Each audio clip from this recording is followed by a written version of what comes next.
This is Research Like a Pro, episode 304, Southwestern Research with Michelle Mickelson, part 2, Church, Cemetery, Native American, and Spanish Records.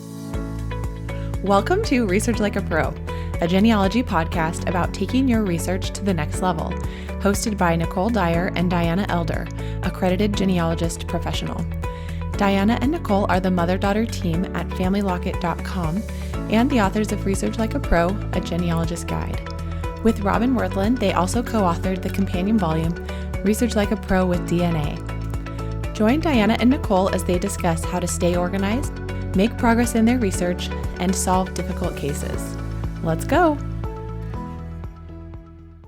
Today's episode is sponsored by newspapers.com. Hi everyone, welcome to Research Like a Pro. Hi Nicole, how are you today? I'm great. I've been doing a lot of research on my portfolio and ordering vital records. It's been really interesting and fun to go through all the people in my Kinship Determination Project, or KDP, and just see what vital records I need to order. So yesterday I mailed several letters off to order things that are not available online. Oh, that's so great. What state were you working in? Oklahoma. Ah, yes, I will remember that. They have an online index, but then you have to actually order the records. So Yes, and I really appreciate the index because it's a little bit of a scary thing to send off a letter not knowing if you put the right death date or the right name. So being able to check the index is very helpful. Oh, I agree. It's a really good index and it's really easy to use. Well, that'll be exciting. I hope it comes back quickly, your different orders, and you can make progress on your KDP. That's so fun. I'm hoping they come back quickly as well, but if not, it's okay. You have other things to work on, right? Well, I can extend, no stranger to extending my deadline. Oh, that's true. That's true. Well, let's do some announcements for today. We've got our Airtable Quick Reference Guide available on our website, and we're looking forward to our next webinar in our Research Like a Pro webinar series, and this will be on Saturday, May 11th at 11 a.m. Mountain Time. And this is by Scott Dixon, who is one of our former Research Like a Pro study group members, and the title is Who Was Mary F.E. DeShazo? A Case Study Using Indirect Evidence in Burned Counties. So I'm looking forward to this. I am working in burned counties as well, as you probably have all heard me talk about my Klein case and all those burned counties in Arkansas. So that will be great to learn from Scott. We are excited because we are almost ready to open registration for the next Research Like a Pro study group, which begins the end of August. And this is a study group without DNA, and a lot of people like to take this one before adding DNA. So if you're interested in that, registration will open May 21st at 10 a.m. Mountain Time. And we are excited about our new offering, which is an AI workshop, which will be July 29th to August 1st. And our registration opened May 1st. So you'll want to check that out if you're interested in a deep dive into AI and seeing how that can work with the Research Like a Pro process. If you're interested in being a peer group leader for the study group, we have our application on the website. So make sure that you check that out if you're interested in that and getting a free registration and working with a small peer group. And we are excited about the National Genealogical Society Conference, which is now just around the corner, coming on May 17th and 18th. So if you haven't registered, be sure to register so you can listen and watch all of the amazing talks that will be given there. And as always, join our newsletter for the latest in what we're doing and for any coupons that we're offering on our products. Well, thanks for those announcements. It's fun to hear all that. And I'm really mostly looking forward to our AI workshop because that's the hot new thing. And of course, always the Research Like a Pro study group, which we've been doing for so many years, but it's always wonderful to focus on our own research and make progress on our questions. So even though we've done it so many times, it's still a delightful thing to do. Yes, and I have many reports written from those study groups. I'm so grateful. It's how I've made progress on all these brick walls. So Agreed. It's always fun to look forward to what the next objective will be. What will I tackle next time? Well, today we have Michelle Mickelson with us again. Hi, Michelle. Hi, Nicole. Hello, Diana. Well, just a little bit about Michelle. We already had her on the podcast a few times, but I thought it would be fun to introduce her again. She is an accredited genealogist. in the United States Southwest region, which includes Arizona, California, Colorado, Nevada, New Mexico, and Utah. And so we're very lucky to have her here today, continuing our series on these states and researching in the Southwest states. And we're excited to talk about all of her case studies and things. She has spent some time researching in Spanish church records, and she has experience in different types of languages and things. So it's interesting to hear about like her colonial Spanish ancestry, like we did last time with people in New Mexico and things. So this is going to be fun. Well, thank you for having me today. I'm excited. Well, let's get started with talking about the role of church records. So, of course, we know that anytime we're doing Spanish language research, we're going to probably look at some church records. So, can you tell us a little bit about these church records? Yes, Catholic church records are so fun to look into. There's so many relationships and generations that can be found in one record. And these are staples in the Southwestern region because they predate government records. So that time frame from when the United States government purchased Mexico in 1850 until those territories became states, the Spanish mission records are the go-to for researching those ancestors during that time. Details include baptismal dates, marriage dates, burials, to really help understand migration patterns and understanding the cultural practices. They're just rich and valuable in information. The Catholic Church has volumes of registers. And besides the Catholic Church, there's also within our region is Utah, which includes the Church of Jesus Christ of Latter-day Saints, and they have membership records. And there's also Episcopal, Presbyterian, Lutheran, Dutch Reformed, Congregational kind of covers the Chinese groups, and Methodist, Protestant, Episcopal, all kinds there. So lots to look into. So many churches to think about. But yes, I think anyone who's done research in Mexico or anything like that has seen these wonderful Catholic church records. Right. I've accessed those a little bit. And I've noticed with some of these church records, they're a little bit more difficult to figure out where to find them. So, can you give us some tips on accessing church records? Yes, they can be a little bit tricky to find. You want to start by identifying the church or the diocese of the area and then contacting their archive. Typically, they have regional repositories. Sometimes they're in a historical society, or a lot of them can be found on Ancestry and FamilySearch in their collections. And others are becoming increasingly accessible online. One of my favorite places to start is FamilySearch Wiki's United States Church Records. That's a page that you just go on, you click a state, and it will come up with the denominations, the collections that they have available. And it's a really great place to start. That's my favorite place to begin.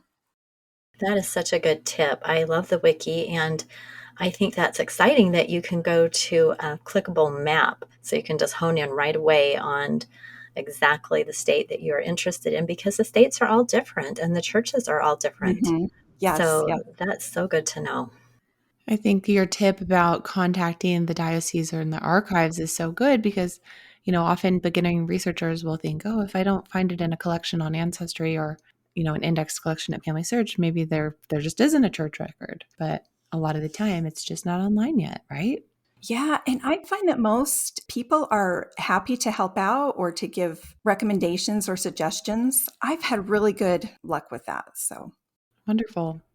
Let's go on and talk about cemetery records. I know these are really important in any locality, but what can they offer us in the Southwest region? so these offer unique insights through details like epitaphs, the layout of the cemetery. Those things can indicate religious beliefs, they can indicate social status or historical events. And they're particularly valuable when church and civil records are missing. So during that 1850s to early 1900s, when there were no records, the church and civil are missing, then cemeteries can really come in and be a great tool. I like to use Find a Grave and Billion Graves, although visiting a cemetery in person can really give you a great context for the feel and the layout of the area.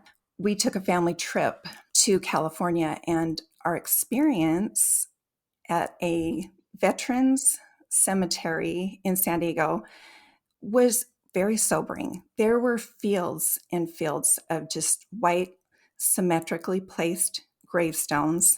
There was a memorial wall, and the plaques often displayed their emblem of belief. So researching emblems of belief can lead you to the correct church for your ancestor. And I've put a link to that in the blog post. It's given by the U.S. Department of Veterans Affairs, easy to find. And it's one of those little hidden tools, those little gems that can help get you on your way. We also took a visit to Salt Lake City, which has one of the largest cemeteries in the United States. It's like the size of a small city.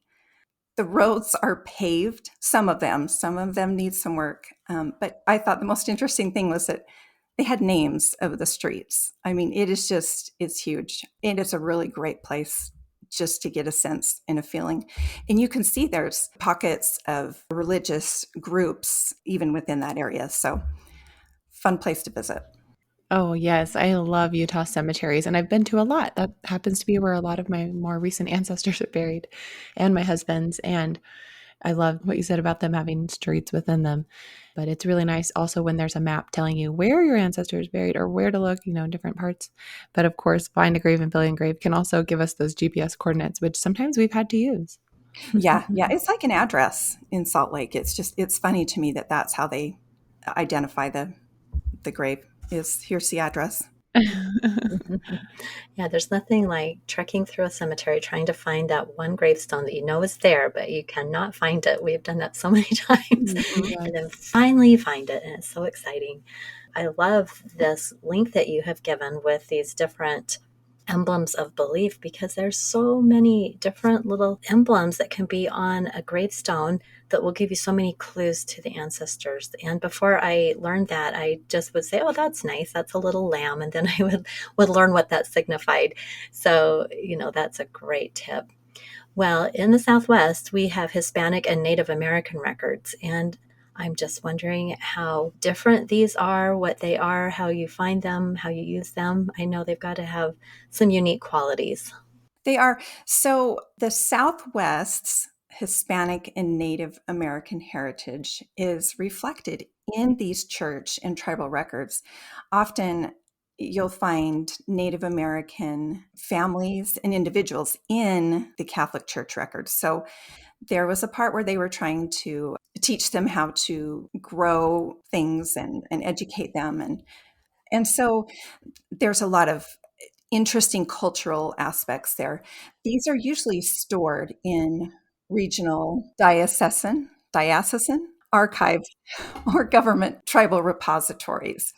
And these can really help in tracing the lineage and understanding the affiliations with the different tribes. There are lots of Hispanic archives located throughout New Mexico, California, and Arizona, a lot in the Southwest. And then Native American museums are found throughout Utah and Arizona.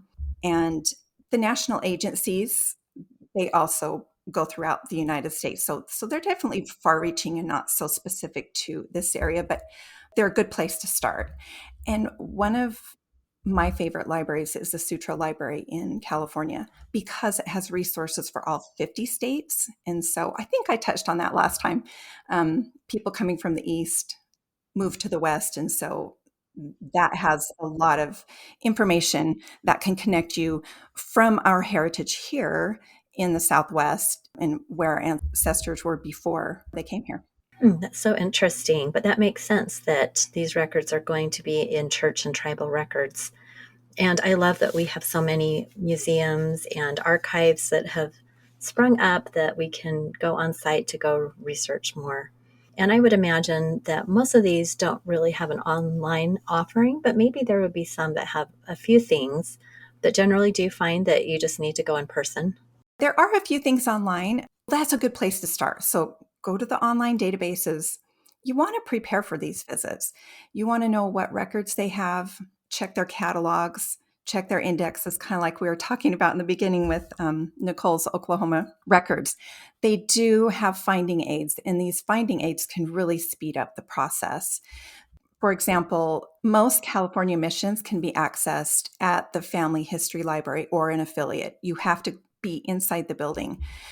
But one of the best ways to find these family history records is to use a finding aid. It was created by the San Francisco Genealogy. And when you combine that with a database search developed by Huntington Library in San Marino, this dramatically increases your efficiency. You use one to get to the other, and we'll go more into depth at the end of the podcast about the steps to take and exactly how that would work, what that would look like. So basically, each one of these archives or repositories will have some kind of an online finding aid, hopefully, that will guide you to what actually is there in their building, the records that they have. Is that right? It is, yeah. Just going to the library. Again, I always start at FamilySearch Wiki, and on the blog, there are links to each state with compiled genealogies, places to start, record sources, histories, societies. That's where you want to start because each place is so unique and so different, and there's so much that going to your page, going to your specific time frame and location will really give you a sense of what's out there. And then just call them and ask what they have and what's available and what you need to do before you show up. Nice. Well, let's take a break and have a word from our sponsor, newspapers.com. This episode is brought to you by newspapers.com. Discover your mom in the paper when you search newspapers.com. Find the stories that made her who she is today by searching the largest online newspaper archive. Newspapers.com makes it easy to find your mom, grandma, and others in the papers. Search more than 945 million pages from major news titles to small town papers. Uncover birth and marriage announcements, obituaries, photos, and much, much more. Explore papers dating back to 1690 or as recent as last month. Newspapers.com is used by millions of people every month for genealogy, historical research, and more. Find something you like. With newspapers.com, it's a snap to save and share articles with family and friends, or attach them directly to your Ancestry tree. Use promo code FamilyLocket for a 20% discount on your subscription. That's code FamilyLocket and celebrates the stories of a lifetime with newspapers.com. Let's talk about Native American ancestry now. So, the record sets available for that are a little different than what we're used to with non-Native American ancestry in the US. So, can you tell us about those? Yes, they are very different. For Native American ancestry, we use sources like enrollment lists, treaties, Indian census rolls are really important. These documents provide the detailed information about each individual and the tribes that they're affiliated with. And these are found in the National Archives. These are in special tribal offices or agencies throughout the United States. For instance, in the Southwest region, the Navajo Nation is one of the largest groups within the Southwest. It's kind of like a country within the United States, a country within a country. And so their business is conducted by treaty, the business done between them, the transactions. So in simple terms, it's a formal agreement between two or more countries. That's what a treaty is. And it took me a minute to understand that. I never understood, what the significance of that was, but it's because they are their own nation. So it's important to first identify the tribe that your ancestor may have belonged to. There is a list at usa.gov that offers the federally recognized tribes, as well as the tribal leaders and how to contact them. It's a really great starting point to researching your Native American ancestry. There are links to how to contact, who to talk to, the enrollment process. They really have updated that and made it more user-friendly to genealogists. So I would definitely start there. That's the place to go. Great. Yeah, if you know that your ancestor was a particular tribe, and then if you don't know and you have that research question, I love Roberta Estes' book about Native American ancestry and using DNA to help with that. Yeah. And the list, I mean, there are hundreds of tribes. And so it's just, if you go on, there are maps that show where they lived and kind of what areas. So it gives you an idea of where they could be. It's a place to start. That's a good idea. Right. That can be kind of a tricky thing when you know there is this history of some Native American ancestry, but then trying to determine where that comes from can be a challenge. Well, let's talk now about the Spanish language challenge because we have another language that's involved here. Oh, yes. So, because of the extensive Spanish influence in the Southwest, a lot of the records are in the Spanish language and they require translation to be used effectively. And the great thing is, there are resources available to help researchers learn key genealogical terms to interpret the records accurately. You can do this. I am an English speaker. I do not speak a second language, but I have learned enough to translate and understand the Catholic Church records. And so, what's really helpful is to understand how they're organized. There are phrases, they are put in a particular order. And so, once you understand that organization, it really is easy to go in and do it. And that takes time. You have to be patient. I even took records to a neighbor or my son who speaks Spanish, and they had no idea. They couldn't even translate it because there are different languages used. It's kind of like legalese here in the United States, probate. But what do all these different terms mean? And so that's where it's helpful. And one of the great places you can start is, again, FamilySearch Wiki. They have a word list focused on Spanish terms for genealogy, such as relationships, mom, dad, grandma, grandpa, days of the week, occupations. Those things, can help you identify those specific words within the record. For more in-depth learning, though, I learned through BYU Script Tutorial and other courses. But this BYU Script Tutorial has charts of letters and spelling and abbreviations, and they have images of documents, but it is a whole process you go through, and they have practice documents, and they've updated it since I did it, and it's really fantastic. Everything you need, as long as you have patience with yourself, you can do it. I believe everybody can learn how to do this.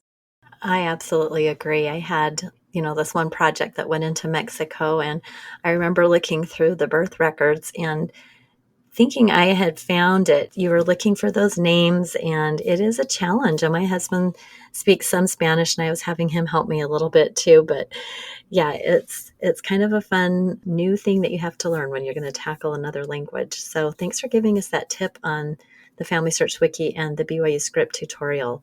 If you really want to dig in and learn, you can do it. Absolutely. Well, I just have been loving learning about the potential for artificial intelligence to help us with this. And I know that the new FamilySearch full text search does include some Spanish language records, doesn't it, with the Mexican notarial records? There are the notarial. Yeah, those are the land records. But even within the civil records, so I mean, this is where Spanish colonization comes into play, is understanding they had to register civilly and with the church. So yes, within the notarial records, there are civil registrations of birth. And sometimes whole families would come, depending on how close they were to the parish, and they would register multiple children at the same time. But yes, they're usually in both. So I was able to find family for my grandmother in church records, but there was a daughter that was missing, and I did find her in the civil records portion. And that's why learning the record keeping practices are really helpful to our genealogical research, because there are certain nuances that, some denominations believe about baptism, age, or ceremonial, or who can be a witness. There's just lots of different, even outside of the Spanish portion. So it's important to understand the Catholic part for the Spanish, but then also for our own church records in general, how to understand the baptismal practices of other denominations. That's really helpful to consider that impact of Spanish colonization and how it trickles across various records and churches. Yeah, and even Native Americans can be found in those records. Europeans were baptized, as they came in for the gold rush in California. Some Europeans converted or were married. So, yeah, there's just a lot of interesting dynamics found in those records. Well, I would love to just learn a little bit more from you with a case study. So, can you tell us a specific, experience that you had in researching in the Southwest? Absolutely. So, when I was doing accreditation with my second great grandmother, I think I mentioned her name, Antonia, because her father's name was Antonio. So, one of the things that helped me was this mantra: fast is slow and slow is fast. And just repeat this to yourself often, because efficiently accessing California Spanish Mission records at the Family History Library or one of its affiliates requires 3 steps. And the first 2 can be done at home. And this, I've condensed probably 5 years of figuring this out into just a few steps. So these were the things that now that I know what I'm doing, I would go back and do. The first 2 steps can be done at home as soon as you know the mission that your Spanish colonial ancestor lived. There are 21 in California, for example. There are others in Arizona. I know San Javier and Tubac. There may be another one, but there are a couple there too. But most of my experience was in the California missions. So this will be your first step. You will search in the Early California Population Project database. They call it the ECPP for short. And it was recently updated in, I think, about 2023. This database was once restricted to only university students and professors. So there is a little bit of a learning curve, but no worries. Just download the guide, read the guide, and remember, fast is slow and slow is fast. On this database, you're going to find translated and abstracted information from your ancestors' church record. So baptisms, marriages, burials, they'll include a record number. So they are in English. The abstraction is in English. And so you want to look for the record number. And then the second step is to access the finding aid for the mission record microfilm numbers at FamilySearch. And this was indexed by a researcher at San Francisco Genealogy. And there is a link to that in the blog post, I believe. You're going to locate on that finding aid the record types. So again, it will specify baptism, marriage, burial, and the years that they're available, and the mission where they are located, and the microfilm number associated with that mission. So you'll keep track of those things. Step 3 is to walk into the Family History Library or affiliate a Family Search Center or such, and you sit down your favorite computer. You're going to locate the collection using the microfilm number from step 2, and then you will browse through the digital images. It takes time to look through them. But one of the things that you taught me, Diana, was to look at the beginning of the record collection set and to look at the end and kind of figure out the layout of how they were imaged. Then you start to see patterns of years or locations. Well, mostly years for these because you'll have your location, but that's how you'll use then that record number from step 1 to find your ancestor. And each scribe is different. So depending on the padre or the father that was there keeping records, and if he had a helper, and those are all things that will come through BYU script that you'll learn about. Santa Barbara Mission records are not available to access at the Family History Library, but you can call the Huntington Library or the Santa Barbara Mission with the record number and the name and the dates, and they'll perform a lookup, and they're really great to work with. And they'll send you a digital copy for like 50 cents. It's not, again, this was 4 or 5 years ago, so it may have increased a little bit, but not much. So something that really helped me when I was researching family groups, because we know our Catholic ancestors had a lot of children. So I would put them in a table. I would record by mission. I'd record the citations. I would even color code by family or generation or event.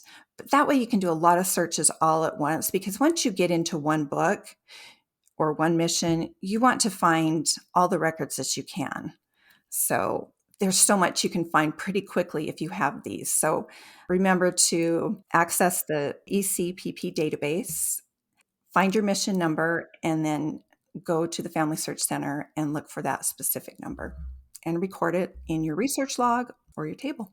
Well, I love that explanation, and I can see why you said fast is slow and slow is fast, because this is a detailed process. It's not as easy as just going to an ancestry collection and popping your ancestor's name in and then getting all the information. But the records are there. You just have to know how to go about getting them. So thanks for walking us through that. I think this early California population project is amazing. That is, I mean, what a gift for It's us so to, fun. It's fun. There is yeah. a guide though. Just trust me, you want to download it because it will help you understand and research more efficiently there, which is crazy to think there's a guide to how to research this database, but it's excellent. I totally get that. Sometimes it just looks Greek to us when we look at a database that we just do not understand how it's been put together and what everything means. So, yeah, so sometimes we want to skip the guide and then we waste all this time messing around, not knowing what we're doing. So, always better just to read the instructions, right? Absolutely. Yeah, I wish all databases were like Ancestry and Family Search. We're so used to searching in there where we have like a year range of plus or minus 1, 2, 5, and 10. Or, we can like put in the first initial and like a wild card. But other databases are different and we have to try to figure out how they work. That's how I felt with the Oklahoma death index and birth index, where it's just on their state website and they don't have everything that Ancestry has to search for. Yeah, and they've really done a great job with this website. They've simplified it. It used to be a little more complex, but it's the same basic design. They've just broken it down into windows and tabs. And so you're wanting to look for names. And so there's just so many possible ways to search by surname or by mission or by parent or baptism date, or there's just so many. And so that's why using that guide will be really helpful. Great. Well, I think we can apply the fast is slow and slow is fast to a lot of different things in our genealogy research, where if we take the time to do the preparation up front, learn about the record set, or make a research plan, which sometimes feels like we're going slow, then we do become more efficient and faster, like you said. So that's a really good tip. Well, Michelle, do you have an offer for our listeners? I do. I'm so appreciative for you having me on the podcast. That for all the listeners with Southwestern ancestors, I'm excited to offer a special resource that I designed during accreditation, but that will help guide your research for your family history in the Southwestern United States. It's a one-page at-a-glance guide just focusing on birth and death records. They're categorized by each state, so Arizona, California, Colorado, New Mexico, Nevada, and Utah.